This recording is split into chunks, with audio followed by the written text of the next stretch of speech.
2019 মহাভাৰত অনুষ্ঠানৰ পুনৰ উভতি আহিছোঁ আৰু নৱ ঠাকুৰীয়া ডাঙৰীয়া আপোনাৰ কাষলৈ পুনৰ আহিছোঁ আৰু দেখিবলৈ পোৱা গৈছে যে পুৱাৰ ভাগৰ পৰা এনেদৰে ভোটদান প্ৰক্ৰিয়া অব্যাহত আছে আৰু এবাৰ যদি চাওঁ তেজপুৰ সমষ্টি তেজপুৰত দুগৰাকী হেভিৱেট প্ৰাৰ্থী MGBK ভানু আৰু পল্লৱ লোচন দাস আৰু বহু বিতৰ্ক হৈছিলে যে এগৰাকী IS বিষয়া আনগৰাকী হৈছে মন্ত্ৰী 3বাৰ মন্ত্ৰী 3 বছৰ মন্ত্ৰীত্ব আৰু 5বাৰ তেওঁ হৈছে 5 বছৰ তেওঁ বিধায়ক গতিকে কি দেখিবলৈ পাইছে তাত তেজপুৰবাসী এবাৰ কাক আদৰিব বা কেনে ধৰণে সকলোৱে কৈছে বিবেক ভোট দিবলৈ কিন্তু আপোনাৰ মতে কেনে ধৰণৰ দৃষ্টিভংগী আমি কথা ঠিক নহব মানে মই ভাবো ভোটাধিকাৰ সাব্যস্ত কৰাৰ ক্ষেত্ৰত মানুহৰ যিটো অধিকাৰ সেইটো আটাইতকৈ সুপ্ৰিম আমি কংগ্ৰেছ কৰিব নালাগে আমি কোনো কেম্পেইন কৰিব নালাগে কিন্তু মই এটা ভিজুৱেল দেখিলোঁ দুইজন প্ৰাৰ্থীয়ে কৰমণ্ডল কৰিছে ইজ ভেৰি গুড মই ভাবো তেওঁলোকে কৰক আৰু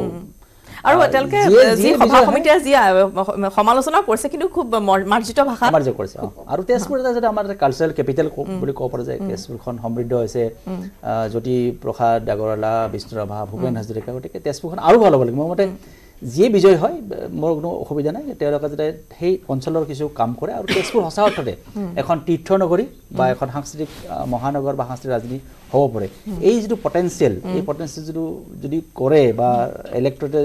সেই ধৰণৰ কথা ভাবি যদি নিৰ্বাচিত কৰে বেয়া নহয় আৰু যি বিজয় হ'ব তেওঁ যদি সেই কামটো কৰে আমি মিডিয়া অলপমান নিশ্চয় তেওঁলোকক সহায় কৰিব লাগিব স্বামী ডাঙৰীয়া কাষলৈ আহিছোঁ সকলোৱে সদলবলৈ আহিছে আৰু প্ৰত্যেক প্ৰজন্মৰ এবাৰ যুৱ প্ৰজন্ম আগবাঢ়ি আহিছে সমান্তৰালভাৱে বয়োজ্যেষ্ঠ সকলোকে আমি দেখিছোঁ গতিকে ভাল খবৰ এবাৰ সকলোৱে আগবাঢ়ি আহিছে গণতান্ত্ৰিক অধিবাস সাব্যস্ত কৰিবলৈ আপনি আজি যি আপোনাৰ যি আলোচনা চক্ৰ আছে ইয়াৰ নামে আপনি মহাভাৰত দিছে গতিকে এই যে নিৰ্বাচন এই নিৰ্বাচন এটা সাধাৰণ নিৰ্বাচন নহয় এই নিৰ্বাচনে ডিসাইড কৰিব যে ভাৰতবৰ্ষৰ প্ৰধানমন্ত্ৰী কোনে হ'ব দেশখন কোনে চলাব আৰু আমি যি গৈছো আমি আমাৰ 5 বছৰ ৰিপৰ্ট কাৰ্ড লৈ গৈছো ৰাজ্যৰ ওচৰত বিভিন্ন ডেভেলপমেন্ট কাৰ্য আছে বিলাক মই কথাবিলাক কৈছো আৰু মই ৰিপিট কৰিব বিচৰা নাই দ্বিতীয়তে আজি ভাৰতৰ ৰাজ্যে এটো ডিসাইড কৰিব যে ভাৰতবৰ্ষৰ চলাবা কাৰণে নেতৃত্ব যি আছে যি নেতৃত্ব দিব এফালেটো নৰেন্দ্ৰ মোদী ডাঙৰীয়াৰ নেতৃত্ব আছে আমিটো মুকলিকে গৈছো কিন্তু অনফালে যি অপজিশন আছে তেওঁলোকে আজি লগে ভাৰতবৰ্ষৰ নেতৃত্ব কোনে কৰিব তেওঁলোকে ডিসাইড কৰিব পৰা নাই আমি কলকাতাত চাইছিলো মমতা বেনাৰ্জী ডাঙৰীয়া নেতা ডাঙৰ ৰেলী কৰিছিলে সেই ৰেলীৰ বিভিন্ন বিপক্ষী দলৰ নেতাবিলাক ফটো সেশন কৰিলে হাত মিলাইখিনি কিন্তু তাৰ পিছত মমতা বেনাৰ্জী ডাঙৰীয়া এটা স্টেটমেন্ট দিলে ৰাহুল গান্ধী ডাঙৰীয়াৰ বিষয়ে যে উনি ছোট ছেলে তে এতিয়া আমি কোৱা নাই এইটো কথা তো এতিয়া কথাটো হ'ল যে it is a fight between ছোট ছেলে and Narendra Modi it people will decide it কিন্তু কথাটো হ'ল যে আজি এফালে নেতৃত্ব আছে যি সন্ত্ৰাসবাদৰ বিৰুদ্ধে দৃঢ় পদক্ষেপ লৈছে পাকিস্তানত যাই এয়াৰ ষ্ট্ৰাইক কৰাৰ পাৰমিশন আগতে আমাৰ বায়ুসেনাৰ অধিকাৰীবিলাক বিচাৰিছিলে কিন্তু ডক্টৰ মনমোহন সিং ডাঙৰীয়া দিয়া নাছিল নৰেন্দ্ৰ মোদী মুকলিকে সেনাবিলাক সেনাক কৈছে যে আপুনি যি কৰিব লাগে সন্ত্ৰাসবাদক নিৰ্মূল কৰাৰ কাৰণে আপুনি কৰক আৰু সেনাই আমাৰ সূৰ্যৰ প্ৰদৰ্শন কৰিছে এয়াৰ ষ্ট্ৰাইক কৰিছে তো এফালে আছে নৰেন্দ্ৰ মোদীৰ শক্তিশালী নেতৃত্ব আৰু আনফালে আছে যিবিলাকে সন্ত্ৰাসবাদীক মসুদজি লাদেনজি বুলি কয় সম্বোধিত কৰে আৰু টুকৰে টুকৰে গেং যি আছে যিবিলাক গেংৰ টুকৰে যি গেং যি ভাৰতবৰ্ষৰ বিখণ্ডিত কৰি দিব বিচাৰে এই শক্তিবিলাকৰ লগত থিয়া হয় তেওঁলোকে আৰ্মি চিফক সড়ক গুণ্ডা বুলি কৈছে তেওঁ নেতাবিলাক তেওঁ গোলাম নবী আজাদ ডাঙৰীয়াই কৈছে যে সেনাই যি আছে আমাৰ ভাৰতবৰ্ষৰ সেনাই সন্ত্ৰাসবাদীক বেছি নামাৰে চিভিলিয়ানক বেছি মাৰে গতিকে তেওঁলোকৰ দৃষ্টিভংগী কি আছে সন্ত্ৰাসবাদৰ বিৰুদ্ধে আৰু আমাৰ কি দৃষ্টিভংগী আছে সন্ত্ৰাসবাদৰ বিৰুদ্ধে এটো গোটেই ভাৰতবাসী ৰাইজে চাই আছে গোটেই সিদ্ধান্ত এটা ভাৰতবাসী ৰাইজ বা অসমবাসী ৰাইজে ল'ব কিন্তু আমাৰ